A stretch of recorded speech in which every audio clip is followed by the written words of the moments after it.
tama, ika-apat, kasi 5 linggo meron tayo, ika-apat na linggo ng buwan na ito. Ito po ang ating title. Sige, ano na? The Wrapping of the Greatest Gift. Ito ang ating title. Ang pagbabalot o paghahanda ng dakilang regalo ng ating Panginoon sa atin. Ang ating theme ay God Preparation of the Greatest Sacrifice in All Eternity. So, ano naman, Pastor, kung merong paghahanda ang Panginoon, syempre, kailangan nating pag-aralan ito, dahil ito lang din naman yung panahon na dapat natin pag-usapan, yung panahon na inihanda ng Panginoon, yung isang magandang biyaya na ibinigay niya sa atin. Mas ma-appreciate mo yung regalo kapag nakita mo kung paano ito pinaghandaan. So ano ba yung mga paghahanda? Kung paano niya inipon. Kasi ang value ng regalo, wala yan sa amount lang or price o sa laki o sa liit. Ang value ng gift is yung the weight of the sacrifice para maibigay sa iyo yung regalo na yon. Kaya ngayong Pasko, tatanggap kayo ng regalo. Pag tumanggap kayo ng baso o picture frame,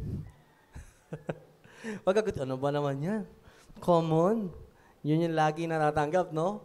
Pag tumanggap tayo ng regalo, kung kaya mo, ay alamin mo kung paano ito inihanda para sa'yo. Minsan, di ba, pag nagbibigay tayo ng regalo, pinapaliwanag pa natin, alam mo, pumunta pa ako naghanap-hanap pa ako, nakipagsiksikan pa ako.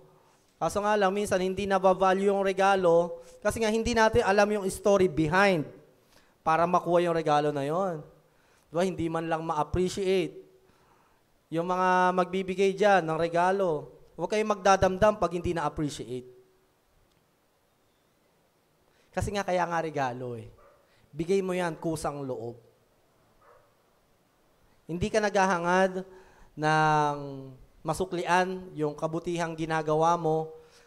Ang isang nagbibigay ng regalo, ang hangad niya lang, mapangiti, mapasaya yung taong binibigyan niya. Kaso nga lang, lahat tayo may iba't ibang standards. Kaya may mga kagustuhan tayong, may mga gusto tayong matanggap. Kung tatanungin kayo, di ba, anong gusto mo ngayong Pasko? Kagabi, tinanong ako ni Mrs., anong gusto mo ngayong Pasko? Tinanong niya, nagulat ako.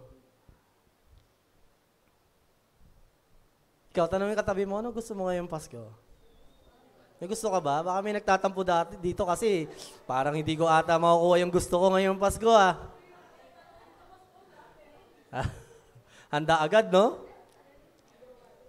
Ngayon, mga kapatid, maiintindihan ko kayo. Dapat maintindihan natin na kapag nagbibigay tayo ng regalo, pwedeng hindi talaga sobrang saya ng pagbibigyan natin kasi may kanya-kanya tayong preference na nagbibigay saya sa atin. Kaya magaling o talagang close sa'yo, yung taong kayang magpaligaya sa'yo, yung taong close mo talaga. Alam mo kung bakit? Kasi siya yung nakakaalam kung ano yung gusto mo. Ano yung favorite mo? Ano yung tinitignan mo palagi sa social media, tapos nakikita niya, mukhang gusto niya yun Kung paano ka magkwento, kung ano yung lagi niyang pinapahayag, ano kanyang kinikilos, doon mo malalaman kung ano yung gusto niya. At sa regalo sa atin ng Panginoon, alam niya kung ano yung regalo. Alam niya yung pinakamagandang regalo na pwede niyang ibigay sa atin. Pero bakit hindi lahat ng tao nakaka-appreciate nito? Kasi they don't know the value of the gift.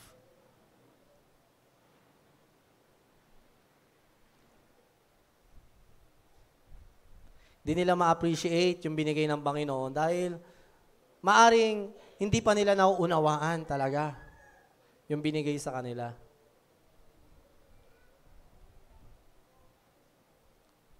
Halimbawa, pumunta ka sa isang isolated area, tribo, tapos bigyan mo ng iPhone 15 Pro Max. Sa tingin mo, ma-appreciate niya yon?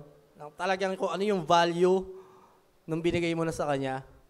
I don't think, di niya ma-appreciate yun. Baka pag binigyan mo siya ng isang sakong bigas, baka magtatalon sa tuwa yon. Pero kahit ibigyan mo yan ng iPhone 15 Pro Max, na hindi man lang siya marunong magbukas ng cellphone, baka ipukpok niya lang yon sa bato. O gamitin niya lang kung saan-saang bagay kasi hindi niya na-appreciate, hindi niya alam yung value ng Pasko. Kaya kagabi, may nakausap ako, isang tao kilala dito yun sa lugar na yun eh. Bago kami matulog, bigla ko siyang natsyempo, nakausap ko siya. Nakikita ko sa kanya na mahal siya ng Panginoon. Siguro mga tao dito sa barangay, nakikita siya perwisyon tao eh. Pero ako naniniwala na hanggat buhay siya, nakikita siya ng Diyos sa isang taong mahalaga.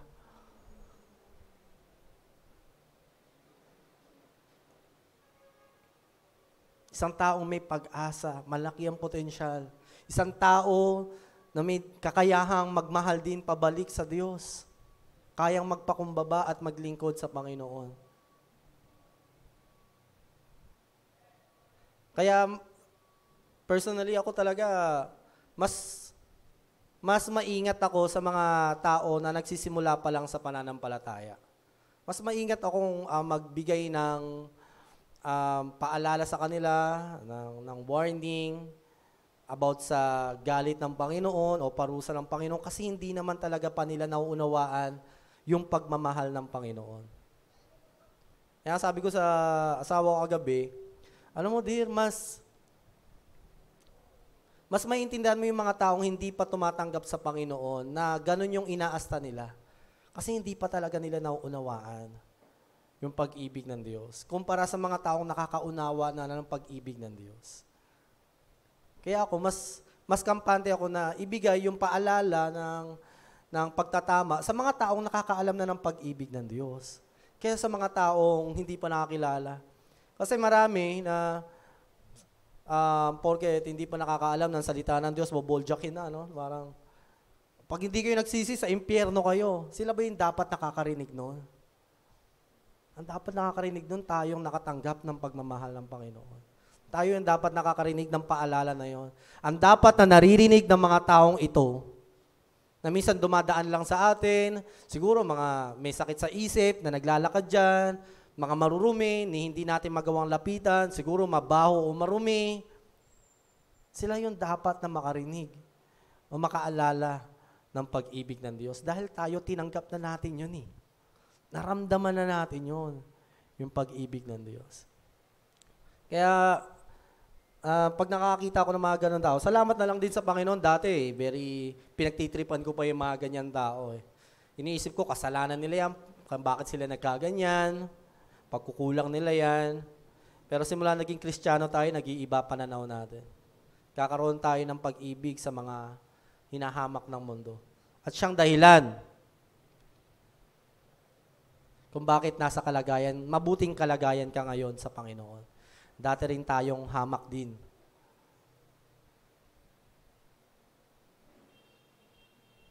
Kunin natin itong pagkakataon, Pasko to eh. Ito siguro yung madaling paraan na ipahayag ang pag-ibig ng Diyos. Mamayang gabi, ituturo sa atin kung ano yung pwedeng application natin sa araw ng Pasko. Pero nais ko rin kayong paalalahanan, kapatid, na kung tayo may magbabalot ng regalo, magluluto ng Noche Buena, pupunta sa mga mall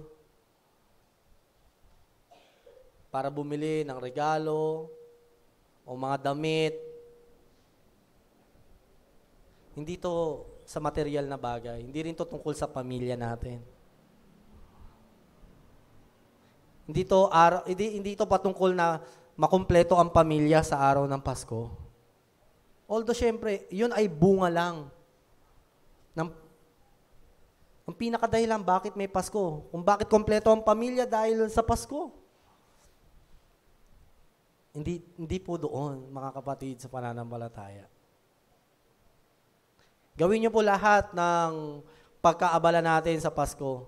Pero, syempre, mahiyahiya tayo sa may birthday talaga sa araw na yon. Kung bakit ka magbibigay ng regalo, hindi para matuwa sa iyo ang tao. Kundi dahil nais mong matuwa ang Panginoon, dahil yun ang ginawa niya. Iminodel niya sa atin yung pagbibigay. Kung hindi tayo makatanggap, huwag tayong magdamdam, huwag tayong mainggit. Kung wala tayong bagong damit, sapatos, hindi to patungkol sa material na bagay. Actually, it's that ang mensahe ng Pasko ay kabaliktaran ng ginagawa ng tao ngayon sa mundo. Kahapon nga, nahihiya ako eh. Sabi ko, buti pa yung mga tao pumipila sa tindahan ng sapatos. Pagdating sa simbahan, walang pila. Oras ng gawain, nagsimula na, wala pa rin pila. Wala pa rin yung mga tao. Pero pagdating sa mall, willing pumila. Pagdating sa mga nakakuha na ng food packs. Diba? Nagtatampo pa, nagagalit pa, pero pag-araw na lang, pag-alala ng Pasko,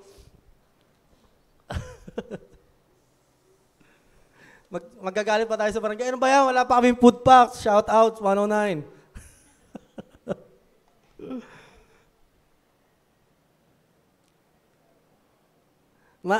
Magkakaroon tayo ng konting pagkababa ng loob or pagka-humble sa Panginoon na gawin natin yan. Maghanda kayo. Siyempre, dahil nga, nagse-celebrate tayo ng birthday ni Jesus eh. Inaalala natin yung kabutihan ng Panginoon. So, uulitin natin yung Christmas Shema. Sino yung gumawa nun sa bahay ninyo bago mag-pray ng Noche Buena?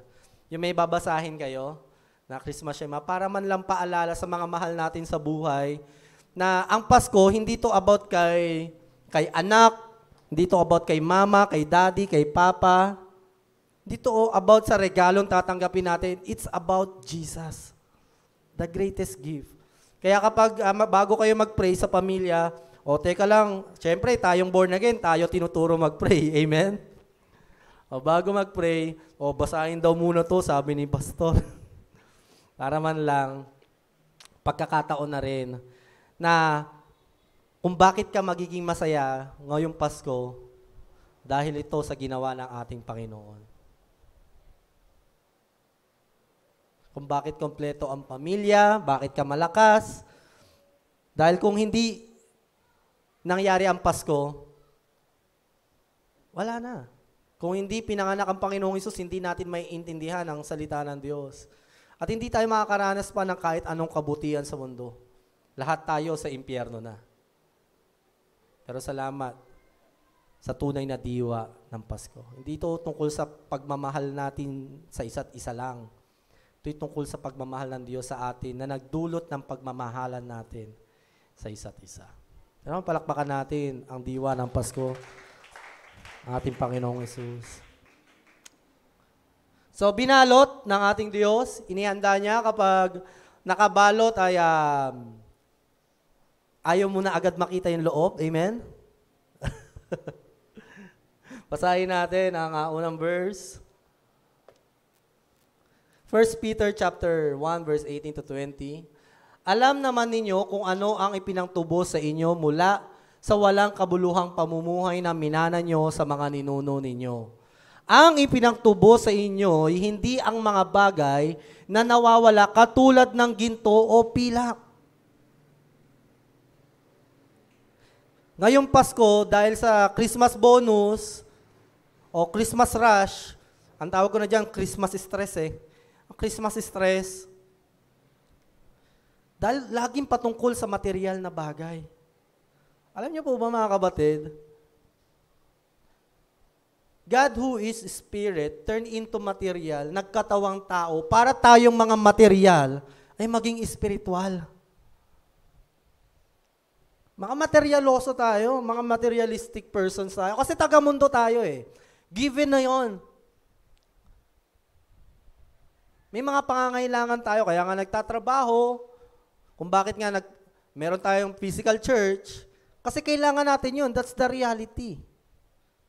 Kailangan natin ng mga pagkain, pero ang sabi dito ng Panginoon, ang pinangtubos sa atin ay hindi pilak o ginto. Kaya ngayong Pasko, kapatid, It's not about material things. It's about material things into spirituality. Hindi to tungkol sa Shopee, Lazada. Hindi doon, kapatid. Tungkol ito sa ipinadala ng Panginoon sa atin.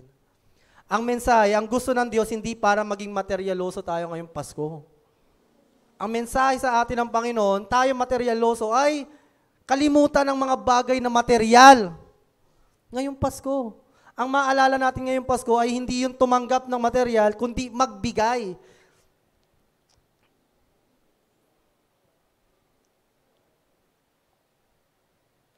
Paano mo maalis sa pagkatao mo yung pagiging materyaloso? Sa tingin mo, kapatid? Bawas-bawasan natin yung mindset ng pagtanggap. Dagdagan natin yung mindset ng pagbibigay. Magtanggal tayo ng magtanggal, magbigay tayo ng bigay. At yun, isa sa mga spiritual appetite para lumusog ka spiritually, binibitawan mo yung mga material things para sa Panginoon. Yung joy mo, wala sa sapatos, wala sa damit. Yung bagkos, sa kabila na kagustuhan mo na yon, ay ang ginagawa mo pa, nagbibigay ka sa iba.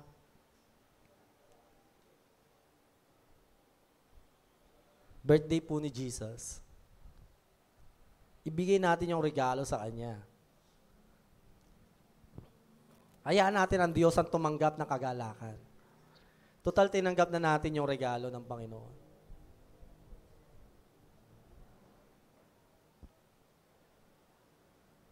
Kaya nga sabi ko sa inyo, naumay ako, sabi ko, grabe yung mga tao. Pero syempre, hindi ko naman sila inuhusgahan eh. Hindi naman nila nauunawaan ng Pasko eh. Pero mga kapatid, tayo born again Christians. Paalala sa atin. Pumila tayo mamaya sa offering. Hindi tayo pumila sa mall. Pumila tayo sa paglilingkod sa Panginoon. Mag-unahan tayo. Hindi sa pagbigay, pagtanggap ng food packs. Kasi baka maubos, pastor. Alam mo naman yung barangay namin. Mag-unahan tayo sa pagbibigay sa Panginoon. Ngayon, kung magbibigay kayo, yun sa mga encourage ko po sa inyo. Hanggat maaari, magbigay kayo, huwag kayo magpakilala. Para tumanggap ka ng dakilang biyaya sa Panginoon. Kaya na-encourage you, kapatid. Kung ikaw nagpaplano magbigay, pwede huwag ka magpakilala. Kasi sa ganung paraan, mas nagiging tapat yung pagbibigay mo sa Panginoon. Naiiwasan mo yung sarili mo sa self-glory. Kasi kapag mapagbigay ka, although nandun yung ginawang pagbibigay, kaso, ang paalala ng Panginoon, kapag tayo nagbibigay, mas maigi na walang nakakakita o walang nakakaalam. Kasi nandun talaga yung pagbibigay.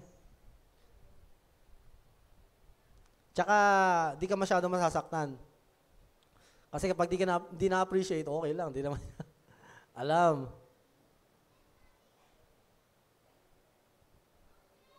Mapagbigay po ako. Nagbibigay din naman ako. I challenge you this Christmas. Magbigay ka nang hindi ka nagpapakilala. Huwag mo ipakita. Doon malalaman kung talagang mapagbigay tayo. Kung talagang joy natin magbigay. At ngayon, kung hindi na-appreciate pero masaya ka pa rin, doon malalaman na ang gusto mo lang talaga ay magbigay, hindi para tumanggap. Handa na ba kayo magbigay? Ang Diyos, binigay niya yung sarili niyang anak. Kaya nga hindi siya nanunumbat eh. Hey, born again people, bagong nilalang na tayo. Hindi tayo katulad ng mga politiko pag nagbibigay. O ng mga tao nagbibigay sa paligid.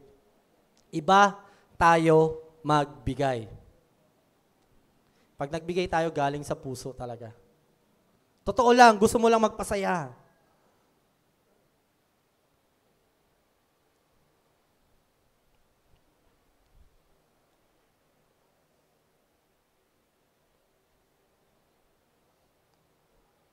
Kundi ang mahalagang dugo ni Kristo. Katulad siya ng isang tupa na walang dungis o kapintasan na inihandog sa Diyos. Ang Diyos hindi niya sinusumbat yung kamatayan ng anak niya sa atin. Kasi kusang loob niya lang binigay, no? Hanggang ngayon. Pero isang araw, kapatid, matatapos din ito sa mga taong hindi maka-appreciate talaga ng biyaya ng Panginoon. May sukdulan din, matatapos din yan. Ipapahayag ng Diyos ang kanyang galit sa mga taong walang galang sa Diyos, walang pagkilala sa kabutihan ng Diyos, walang takot sa Panginoon. Pero hanggat ngayon nabubuhay tayo, asahan mo. Ano man nagawa natin pagkakamali nakaraan, hindi niya sinusumbat sa iyo yan. Tayo pag nagbigay, madaling magsumbat. Ako na nga ganyan, tapos ganyan pa yung inaasta mo. Pero ang Diyos, nakarinig ba tayo ng ganun sa Kanya? Hindi. Ang Diyos sagana magbigay at hindi nanunumbat.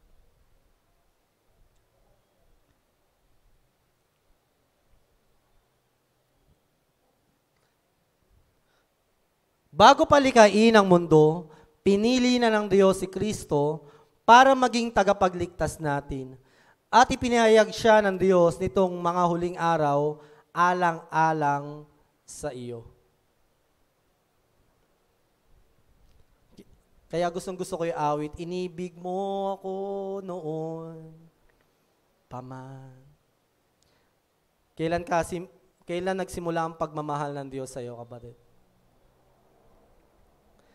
Bago pa likain ng Diyos ang mundo, inibig ka na niya.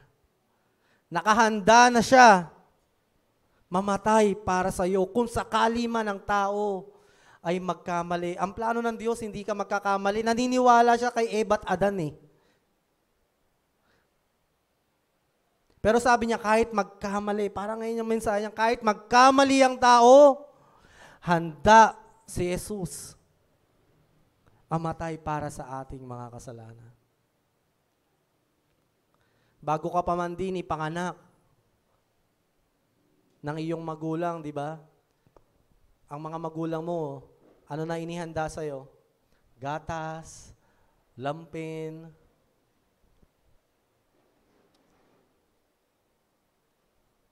Yung iba nga, may insurance pa yung baby, di ba pinabangan na?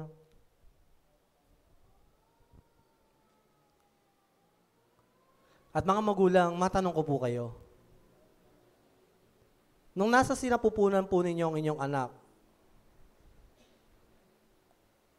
di ba po handa kayo kahit na magkamali ang anak, na tulungan siya kahit na siya'y nagkakasala? Handa ka na tulungan siya maabot yung pangarap niya. At sa isip natin, mas naniniwala tayo sa kakayahan ng anak kaysa sa mga bagay na mas sakit niyang gagawin sa atin. Sino dito may linya noon na, sana di na lang kita pinanganak? Mga linyahan ni Maricel Soriano noon, no? Mabuti pa, sa tiyan pa lang kita, pinatay na. Ganun linyahan noon. Pero ang magulang, mabuting magulang, especially sa mga babae, tiniis niyong dalhin ang mga anak ninyo sa sinapupunan ng 9 na buwan. Dahil naniniwala kayo sa anak ninyo. Alam niyo kung sino ang originator ng ganong pagmamahal? Ang ating Panginoon. Kaya wala tayong may pagmamalaki. Ang Diyos pa rin. Bago pa niya likain ang mundo, may inihanda na siyang regalong pag-ibig sa atin. Before the foundation of the world, the Lamb was slain. Handa na siyang ibigay ang sakripisyong handog para sa ikaliligtas ng kaluluwa natin.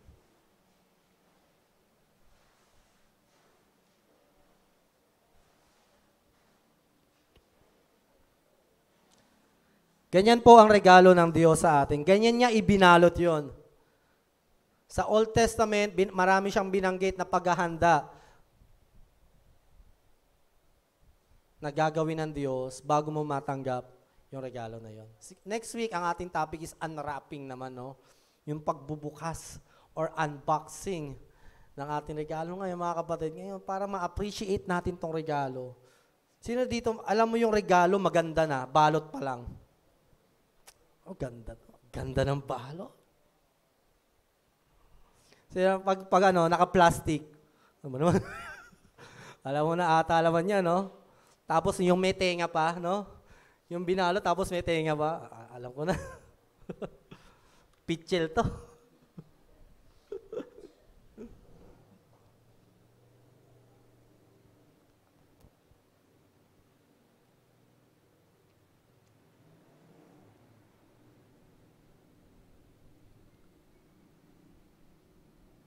Hindi tayo minahal ng Panginoon simula nung likhay niya tayo. Uy, ang ganda ng nilikha ko. Tapos doon lang siya nagkaroon ng pagmamahal sa atin. Hindi ka ba ito? Bago pa planuhin ng Panginoon yung paglikha niya sa atin, inibig niya na tayo. And that's what we call eternal love. Walang pasimula ang pag-ibig ng Diyos. Eternal. Kasi kung may pasimula yun, wala, kapatid. Hindi siya eternal. Before the foundation of the world. Iniibig ka na niya. Tignan mo yung katabi mo, mahal yan na Lord. Mahal na mahal.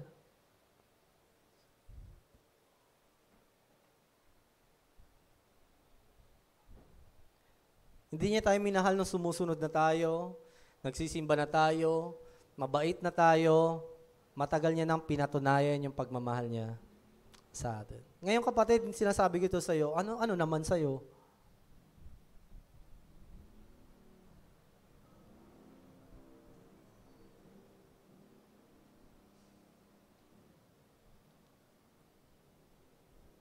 Bago ka pa ipanganak, nakahanda na siyang mamatay para sa iyo.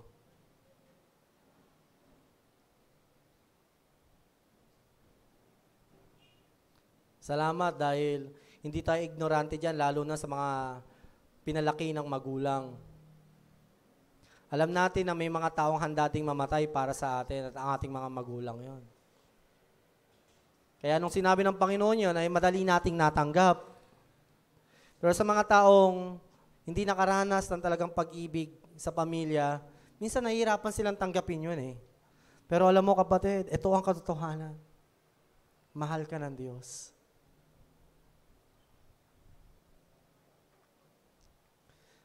Hindi mo matanggap, hindi mo mapaniwalaan, hindi nagbago yun. Yan ang totoo. Kahit itanggi mo, layuan mo, isantabi natin, hindi natin pansinin, wala kang magagawa, mahal ka ng Panginoon. Simula noon, hanggang ngayon, at magpakailanman.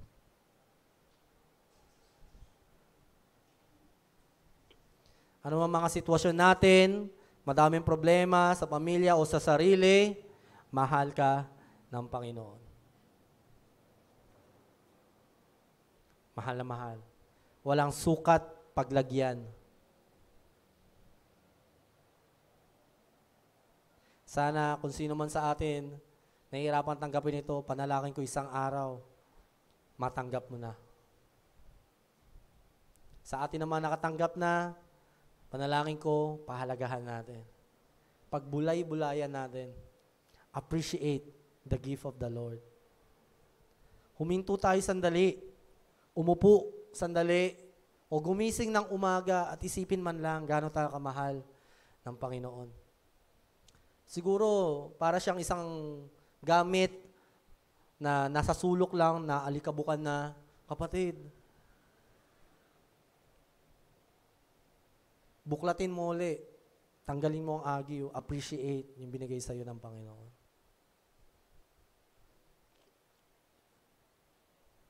So next verse.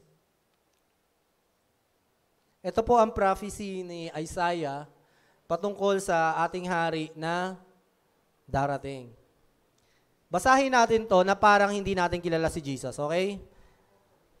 Na parang hindi nyo pa na-encounter si Jesus Christ. Tapos sabihin nyo sa akin kung ito, number 1, posible. Number 2, sino? Although alam nyo na, isipin nyo mga Hudyo kayo. Ganito ang mga Hudyo kapag sa salita ng Diyos. Kahit hindi nila maintindihan, naniniwala sila. Sabi dito, for to us a child is born. Ang darating daw na tagapagligtas ay isang batang panganak. Okay yun. Madaling maintindihan yun. To us a son is given. Ibibigay daw ay isang anak. Normal yun. Isang tao at isang anak. Siyempre, walang tao na hindi naging isang anak. Pero ito ang sabi. Ito na yung dilemma. And the government shall be upon his shoulder, and his name shall be called Wonderful Counselor, Mighty God. Ito ang dilema sa prophecy na ito, kapatid. Isa daw siyang tao at isang anak, pero isang Diyos. Ngayon, sa mga Hudyo, isa lang ang Diyos, si Yahweh. Pero, sinabi sa kanila, may isang ipapanganak. Ang Diyos hindi pinapanganak, kapatid. Kasi wala siyang simula at walang wakas. Hello sa mga matatagal na sa faith. Wag lang tayo puro mahal tayo ng Panginoon. Intindihin natin maigi to. Dahil mamaya may mag-share sa inyo na ibang relihiyon magsabi si Kristo ay tao lang, paano mo ipagtatanggol ang pananampalataya mo? Ngayon, ito yung propesiya. Pag binasa sa atin to, baka maguluhan din tayo. Kaya sa kapangyarihan at biyaya ng banal na Espiritu, unawain natin. So, it's a dilemma, lalo na kung Hudyo ka usap mo.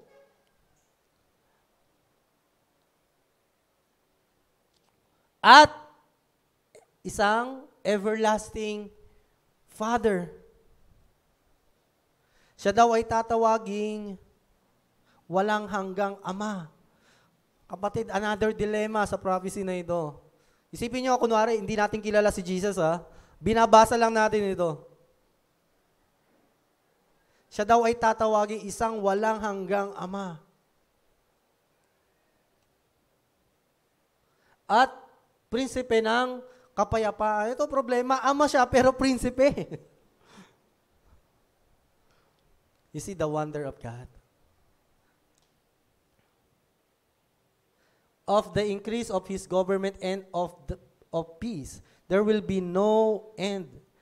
And on the throne of David over His kingdom, to establish it and uphold it with justice and with righteousness from this time forth and forevermore. The zeal of the Lord of hosts will do this.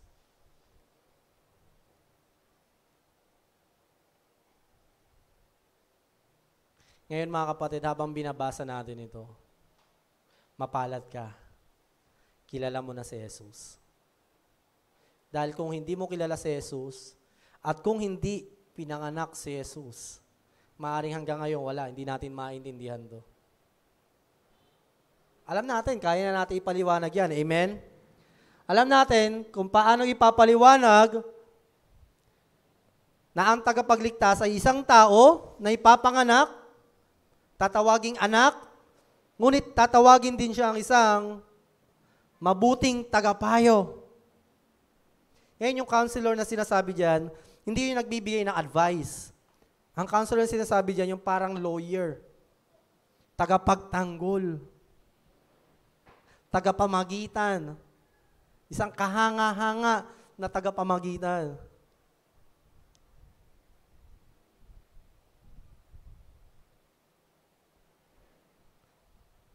Marami ngayon mga lawyer, di kahanga-hanga na. Kasi alam natin ako sinungaling, liar. Pero he is a wonderful counselor. Bilang isang mabuting tagapayo, hindi lang siya nagbibigay ng payo na hindi niya naranasan. Nagbibigay siya ng payo na kanyang naranasan. At ang payong ibibigay niya sa atin ay payong tama. Ang maganda sa counsel ng Panginoon, He knows the beginning and the end. Ang tao pwede magbigay ng payo, pero limitado. Pag nagbigay ako ng payo sa inyo, hindi ko alam mangyayari bukas eh. Kaya may limitasyon. Pero kapag ang Diyos ang nagbigay ng advice, ng direksyon, ng payo, sigurado. Kasi ano? Kasi alam niya yung umpisa at alam niya ang wakas. Kaya yung payo niya hindi nagkakamali. Amen? So, ganon kahalaga ang praying.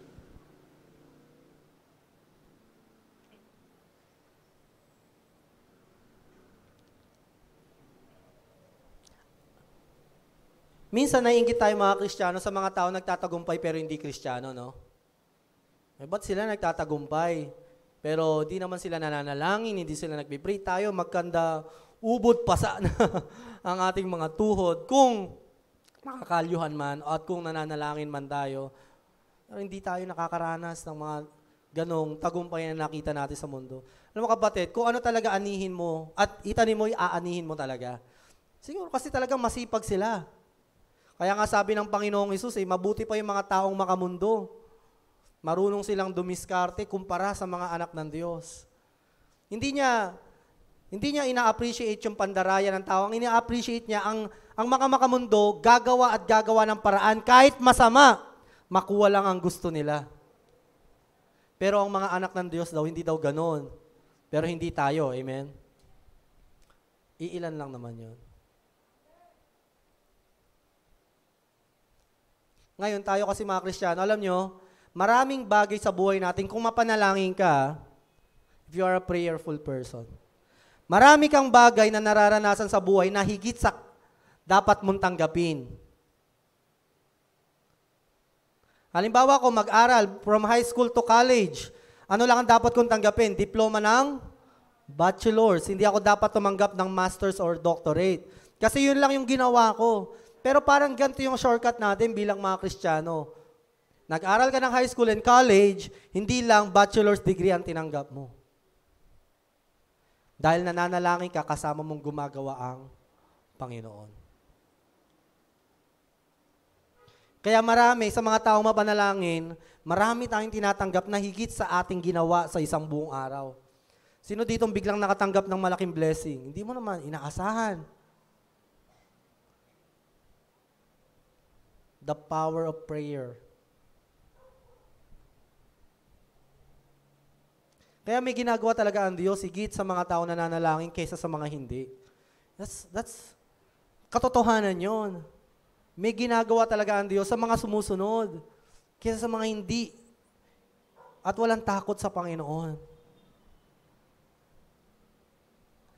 Pero tayo, kung ano lang ginawa natin, yun lang dapat tanggapin natin. Pero ang Panginoon, kung ano yung ginawa natin at iniatang natin sa Kanya, binigay niya higit sa dapat nating anihin. Tinanim lang natin dapat isang sakong bigas, dahil tayo'y gumawa kasama ang Panginoon, ang inaani natin, isang sakong bigas at buhay na walang hanggan. Amen, kapatid? Hindi lang buhay na walang hanggan. Niligtas ka na nga, gusto pa ng Diyos maligtas pamilya mo. Ganun po ang buhay Kristiyano. Ganun kaganda ang Wonderful Counselor. And again, tatawagin siyang Mighty God.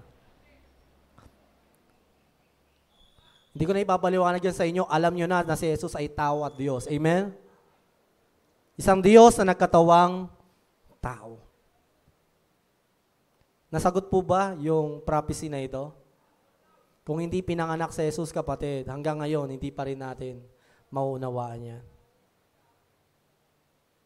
Ilagay nyo yung sitwasyon nyo na hindi pa pinapanganak si Jesus. Magkakaroon tayo ng dilema, di natin maiintindihan yan.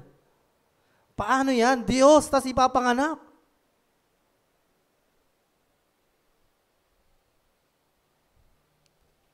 Posible ba to? Hindi, halimbawa, di pa pinapanganak si Jesus, posible ba to? Hindi. Siguro baliw ang sumulat niyan. Ito lang yan. Either kabaliwan ang sumulat niyan, o totoo. Dalawa lang. Pero kapatid, hindi baliw ang sumulat ang nagbalot ng regalo natin. Totoo. everlasting Father. Sabi ng Panginoong Hesus, I and the Father are one. Iisa. Diyan nasasagot yung tanong na hindi literal na isa ang Diyos. Numerically, hindi isa ang Diyos. Grammatically, one. Universal one. Parang sa mag-asawa. Kayo mag-asawa, di na kayo dalawa. Isa na kayo. Kaya nga kapag nag-iwalay ang mag-asawa, hindi makukumpleto yan kahit kailan. Pero makakasurvive sa biyaya ng Panginoon kahit ang buuin ng Panginoon.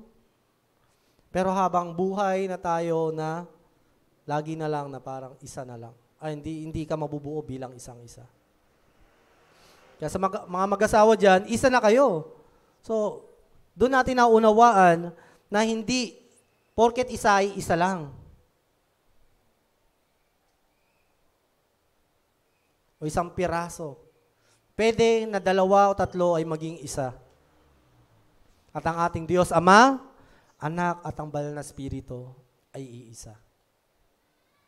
Kung anong gusto ng Ama ay gusto ng Anak. Although may sarili silang pagpapasya, pero isa lang din sila. Isa ng plano, isa ng hangarin, isa ng katangian, iisa lang. Halos walang pinagkaiba, pero magkahiwalay sila. Mayroon ba maintindihan? Hallelujah, praise the Lord, that is our God. Hindi katulad ng tao.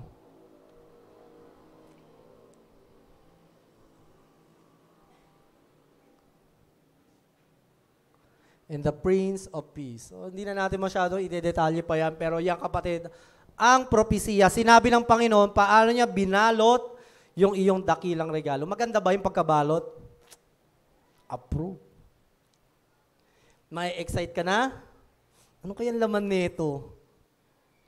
Minsan, magandang buksan yung regalo kapag malaki, no? Ano kaya ito? Laki-laki. Diba? Yung bala. Wala sa laki, wala sa liit. Pero minsan talaga yung pagkabalot, dun mo masasabi, pag nakita mo ganyan kaliit, no? Sa mga babae, ganyan kaliit. Ano yun? Tas ganyan. Tas lumuhod pa nung binigay. Ipit. Diba? Alam mo, ay, maganda to.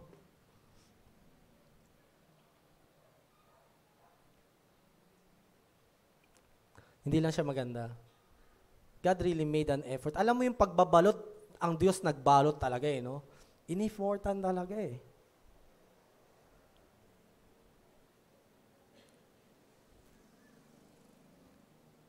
Alam na kasi natin yung regalo, no? Next slide.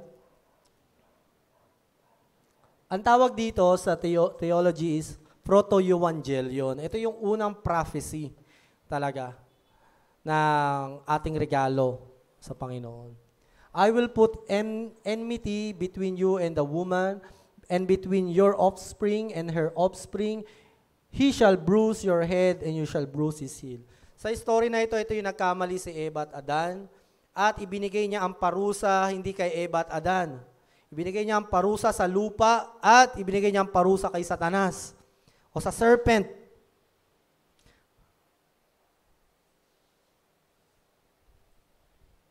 Although yes, ang serpent ang nandaya at nadaya ang tao. Pero it's not an excuse para tayong pinagsisihin natin iba sa pagkakamali natin. Tulad ni Eva at Adan. Hindi natin pwede sisihin ang ibang tao sa ating, dahil nag-decide pa rin tayo na magkamali. Kahit pa may impluwensya ng ibang tao, tayo pa rin ay nag-decide na magkamali sa Diyos. Pero alam mo kapatid, sa kabila ng iyon, anong dapat isukli sa atin ng Diyos? Ano yung sinukli ng Diyos kay Eva at Adan nung nagkamali? Kamatayan dapat, diba? Pero ang Diyos ay matagal kung magalit. Isinantabi niya muna. Pero may panahon din na ang kabayaran ng kasalanan sa mga tao ay darating din naman. Pero isinantabi niya muna yun at pinadala niya ang regalo. Ang ating Panginoong Jesus. Sa Eva at Adan na nagkasala sila, agad na pumatay ang Diyos ng hayop, magiging kapalit nila. Di ba yung balat ng hayop? So saan nakakuha ang balat ng hayop? Sa SM? Sa tingin niyo mo, syempre sa hayop, kailangan pumatay. So pumatay ang Diyos. Kabayaran pa rin ang kasalanan ay kamatayan. Pero sinantabi niya muna yung kabuuang bayad sa kasalanan. Pero darating din yun, paalala ko kapatid, darating pa rin ang kabayaran sa kasalanan ng buong mundo. Pero hanggat gumawa ng paraan ng Diyos, tanggapin mo na. Tanggapin mo yung ibinigay sa iyo ng Diyos, ibinayad niya sa iyo, hindi pilak at ginto, kundi ang dugo ng kordero ng Diyos. Sige, palakpakan mo ang Diyos. Ganon siya kabuti. Alam niyo, mga angel, nung pinanganak na ang Panginoong Hesus, nagpuri sila sa Diyos. Mamaya, basahin natin. I'm excited. No, sabi dyan sa prophecy na yan, ipapanganak mula sa iyo, babae, ang isang tao na tatapak sa ulo ng serpent. Alam niyo na yan, mga Christian na kayo. Pero bilang elaboration lang, ayan ang unang prophecy. Ang tatalo sa serpent, tatapak sa ulo niya, papatay sa nandaya sa tao, ay mula sa babae. Pero alam naman natin si Jesus, ginamit si Maria, di ba? Pero hindi talaga si Maria nagbigay ng buhay kay Jesus. Ulitin ko po, si Jesus ang nagbigay buhay kay Maria. Ginamit niya lang si Maria para magkatawan tao siya. Pero hindi manggagamit ang Diyos. It's a privilege to marry, to be used by God. Kaya nga ang tawag ng Diyos, ang babaeng pinagpala sa lahat. Kung mapalad na si Mrs. Calpito, kung naging asawa niya, may mas mapalad pa rin sa'yo. Kung mapalad ka na, biro lang, kung mapalad ka na, mas mapalad si Maria. Nasa sinapupunan niya ang babaeng magdadala at maglilinis ng kanyang dugo. Mag-aalis sa kanya sa impyerno. Napakapalad ni Maria. Be inspired, mga woman, no? Isang magandang bagay. The highest calling of a woman is to bear a life in her womb. Ay isa sa mga pinakadakilang pagkatawag ng babae. Isa sa mga pinakamagandang mararanasan nyo na hindi mararanasan ng lalaki. Ayoko nga, kayo na lang magbuntis. Pero alam nyo, maganda yung kapatid. Hindi tayo doon. Let's move on. Sabi sa Numbers 24:17. I see him but not now. I behold him. So nakikita mo, no? Nakikita ko na pero hindi pa ngayon. But not near. A star shall come out of Jacob and a scepter shall rise out of Israel. It shall crush the forehead of Moab and break down all the sons of Sheth. So sabi, ipapanganak ang dudurog sa kaaway natin. Ang kaaway natin na gustong itapon tayo, isama tayo sa apoy ng impyerno. Ang kaaway na gustong pumatay sa akin at sa iyo, gustong mangwasak sa buhay mo.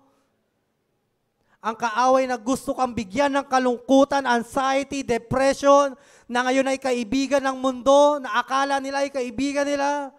Ang kaaway na ito na nagbibigay sa atin ng pigati, bakit magulo ang mundo? Siya ang may kasalanan, hindi ang Diyos, kung bakit magulo ang mundo. Kung bakit ganito lang ang sitwasyon natin at hindi pagganap ang kagalakan. Tinalo siya ng Panginoon.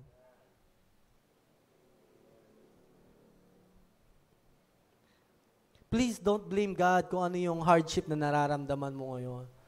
It's the enemy. It's God who's trying to restore you and keep you. Ang Diyos lang ang may dahilan kung bakit may kabutihan sa mundo.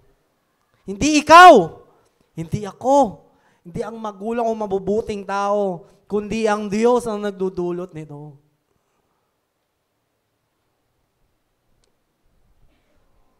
But to God be the glory. Sa gabing yun, ipapanganak, o ipinanganak na nga, hallelujah.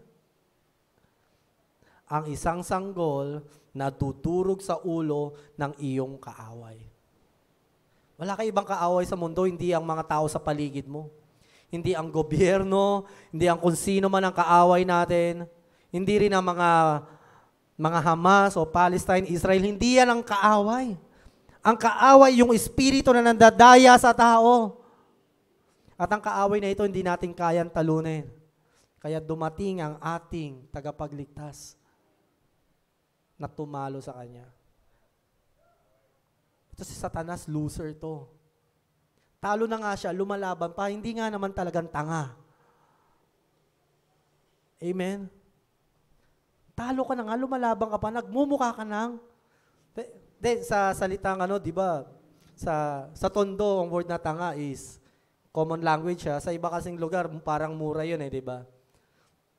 Dapat talaga hindi nila live yung morning service no? Pero okay lang, si Satanas naman yun. Talaga na nga naman. Nagmumukha na siyang tanga.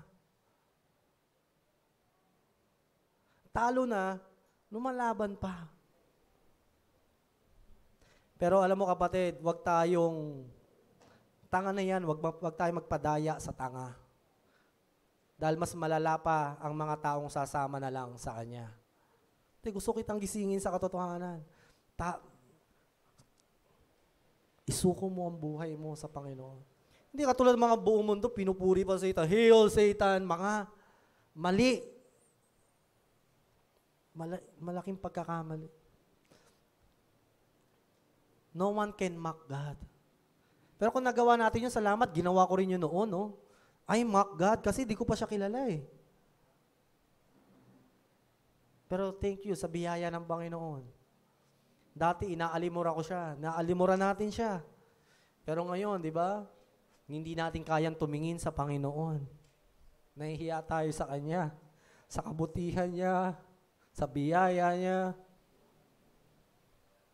Hindi natin kayang maarok yung katapatan ng Diyos.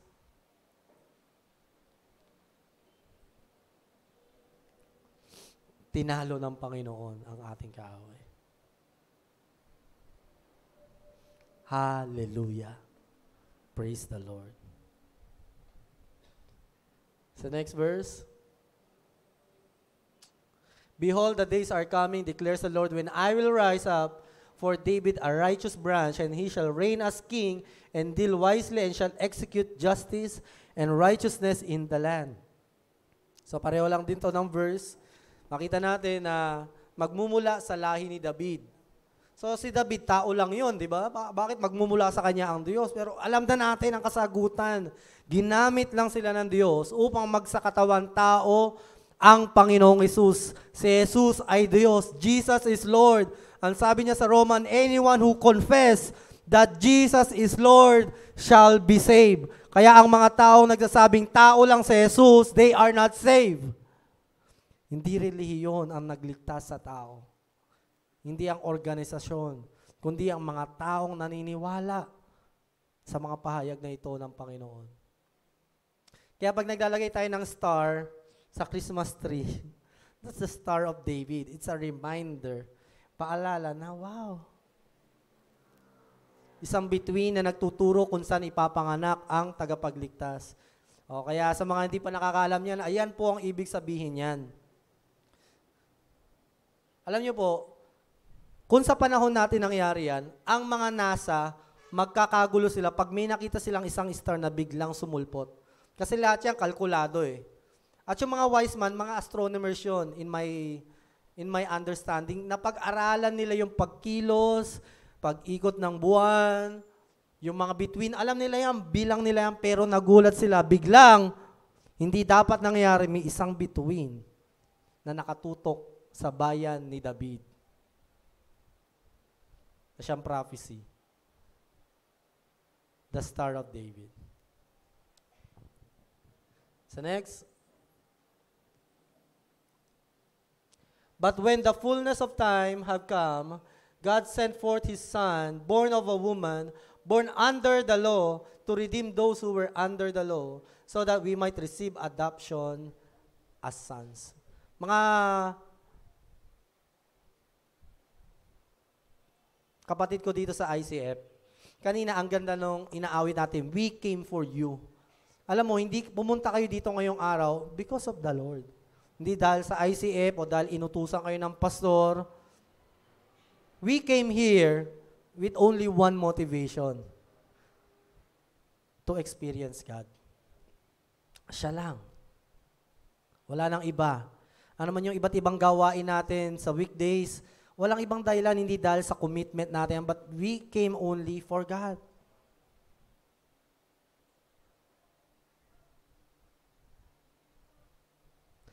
At sabi sa passage na ito, so that we might receive adoption as sons.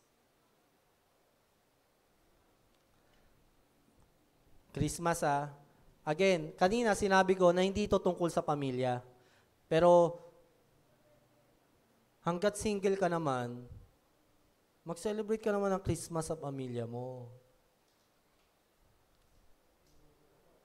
Hindi kay jowa, hindi kay best friend. Celebrate it with your family.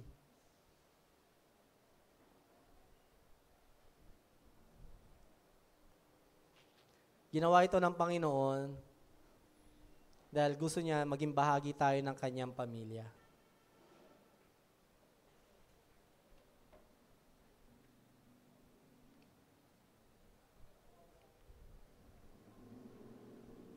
Hindi lahat tayo may kakayahan na makasama ang pamilya natin ngayong Pasko.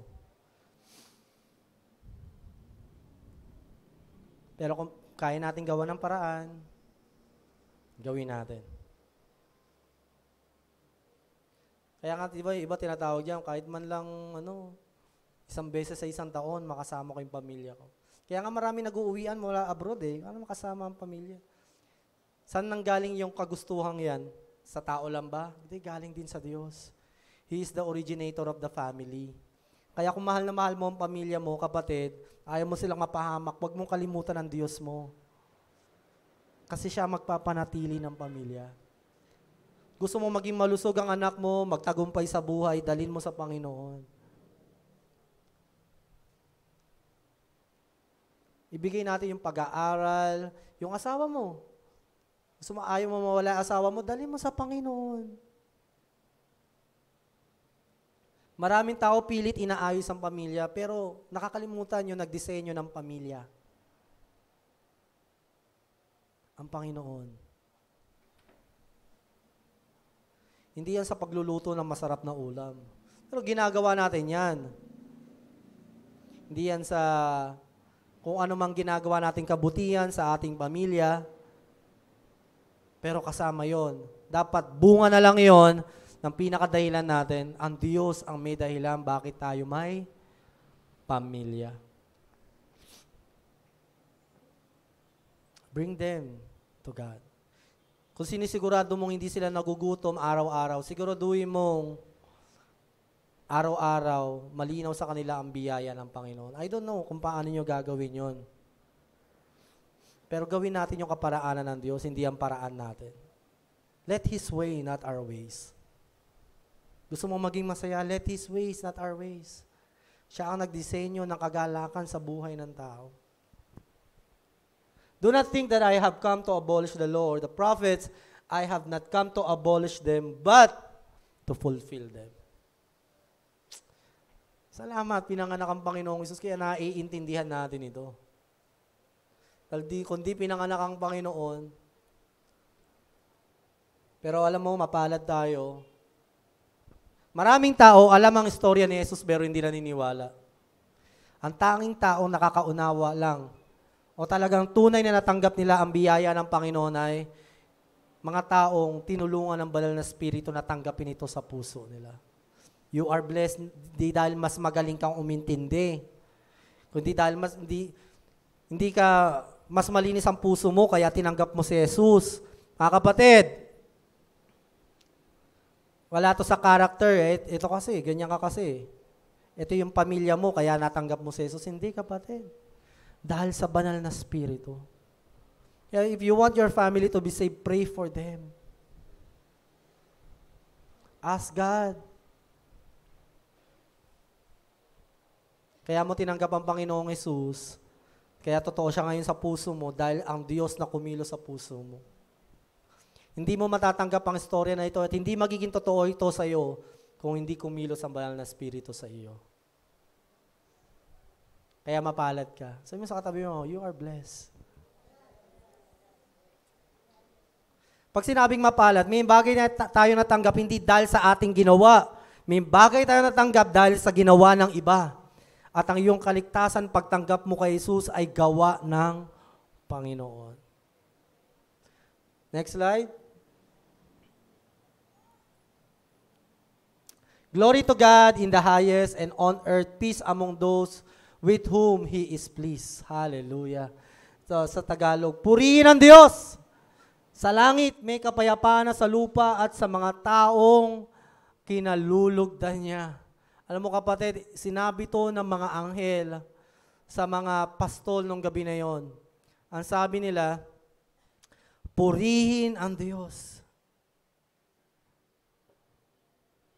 May kapayapaan na sa mga taong kinalulugdan niya.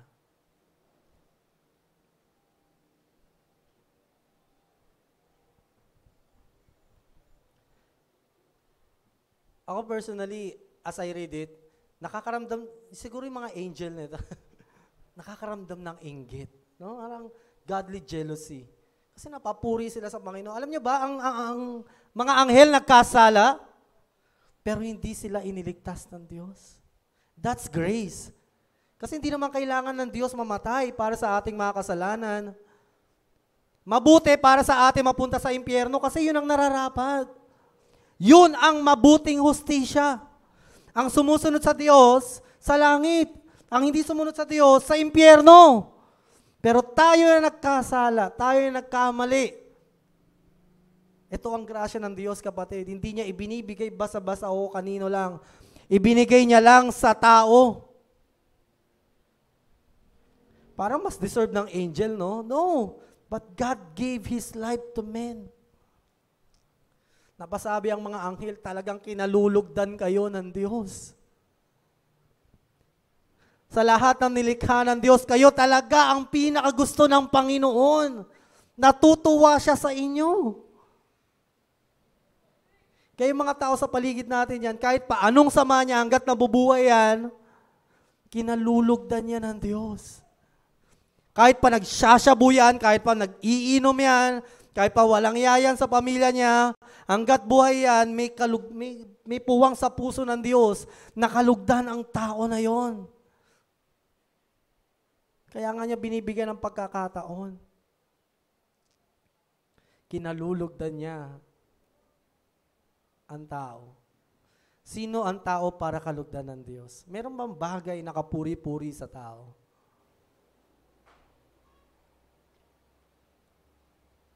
Wala. Pero kinalugdan tayo ng Diyos. Yun ang tinatawag na undeserved favor. Hindi mo deserve. Di dapat natin tinatanggap, pero ibinigay ng Diyos. Nalulugod siya sa'yo. Baka yung iba sa atin dyan, parang wala naman na akong value sa mundo. Batid, whatever your situation, your value is not in your situation. Your value is in the Lord. Kinalulugdan na tayo. Kaya nung nabasa ko ito, naiyak talaga ako. Sabi ko, kinalulugdan kami ng Panginoon. Kaya ang sarap umawit ngayon ng mga Christmas song.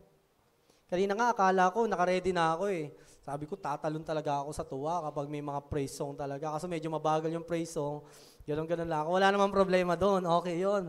Pero sabi ko, lalo na nakakaramdam ako ng sakit sa sakong. Parang ang sakit niya pag nilalakad ko. So sa mga pinarealize sa akin ng Panginoon, tatanda ka na. Kaya kung ako sa'yo, tumalon-talon ka na sa Panginoon. Dahil darating ang panahon, gusto mong tumalon sa saya pero di mo na magagawa. Kaya sabi ko, Lord, kasi nagpupuri ako minsan doon sa LIJ, sumakit yung ano ko, parang bewang ko ba yun?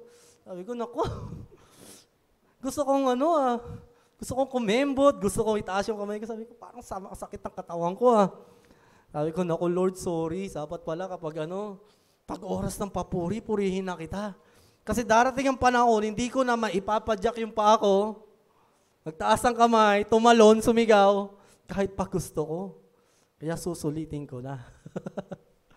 Kaya excuse nyo na lang ako kapag nakikita nyo akong O kaya wag mo nyo naman pansinin yung mga kapatid nyo kapag sobrang nagpupuri sa Panginoon, hayaan nyo siya.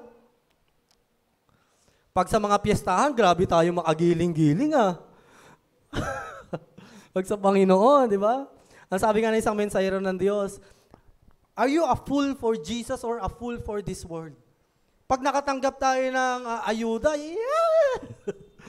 Pero pag sa Panginoon,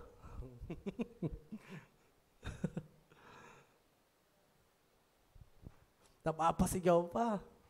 Dito, sumisigaw na isang leader. Magpuri kayo sa Panginoon! Are you a fool for Jesus or are you a fool for this world? Diba, pag kinikilig-kilig ka, ay! Pero sa Panginoon, mahal ako ng Panginoon. Full of expression. No? Are you full for Jesus or full for this world? Sabi ng preacher, sabi ko, nga naman, no. Handa tayong magpakabaliw sa mga bagay dito sa mundo, no? Pero yung magpakabaliw kay Jesus, hindi natin magawa. Baka kasi hindi pa tayo baliw kay Jesus. Parang ganon, siguro yung gusto niya ituro sa atin. Ayun nga guys, I want to pagbulayan natin tong salita na to na ikaw, kinalulugdan ka ng Panginoon. Natutuwa siya sa'yo. Natatawa ako sa mga itsura niyo tignan mo yung katabi mo ngayon. Nakalulugod yan. Ayoko man. Ayoko man, no? Ayoko man sabihin, pero kalugod-lugod ka sa Panginoon.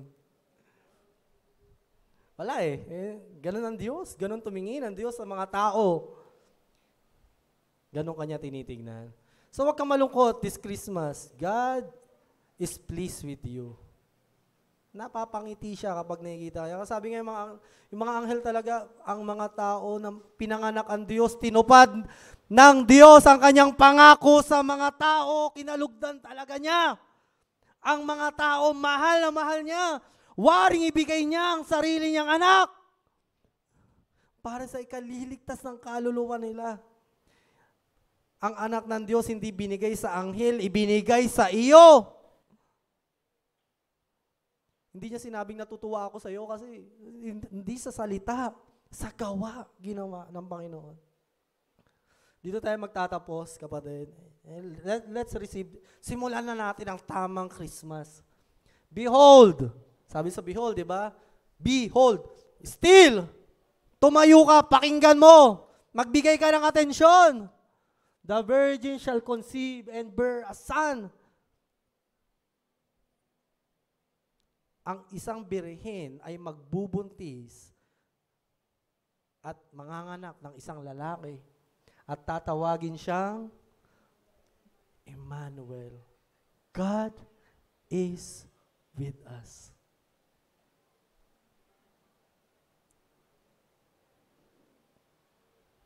Sa mga, dito na tayo magtatapos, kapatid. Holy Spirit.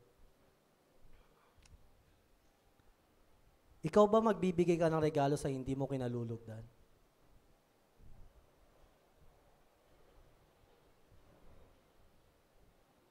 Ang Diyos, magbibigay ng regalo. Nagbigay siya ng regalo dahil totoong nalulugod siya sa iyo. Ginawa niya yun dahil mahal ka niya.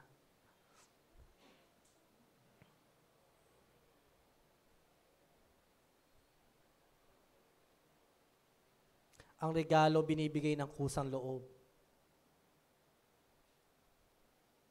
Ang kaya lang magbigay ng regalo sa iyo, taong nagmamahal sa iyo. Hindi ka bibigyan ng regalo ng hindi nagpapahalaga sa iyo. Ang Diyos, binigay niya sa iyo regalo na ito.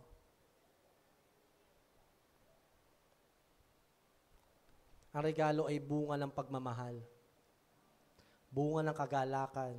Ang regalo, ang gusto niya sa iyo, kagalakan. Ang gusto sa iyo ng taong nagbibigay ng regalo, kapayapaan. Gusto niya magkaroon ka ng mabuting bagay. Kaya, next week, ang sabi ng Diyos sa atin, kagalakan sa buong mundo. Si Jesus ang magdadala ng kagalakan sa buong mundo. Sabi ng mga anghel, ang batang ito ay magdadala ng kagalakan sa iyo. Ang ating Diyos ay nagbibigay regalo. Amen.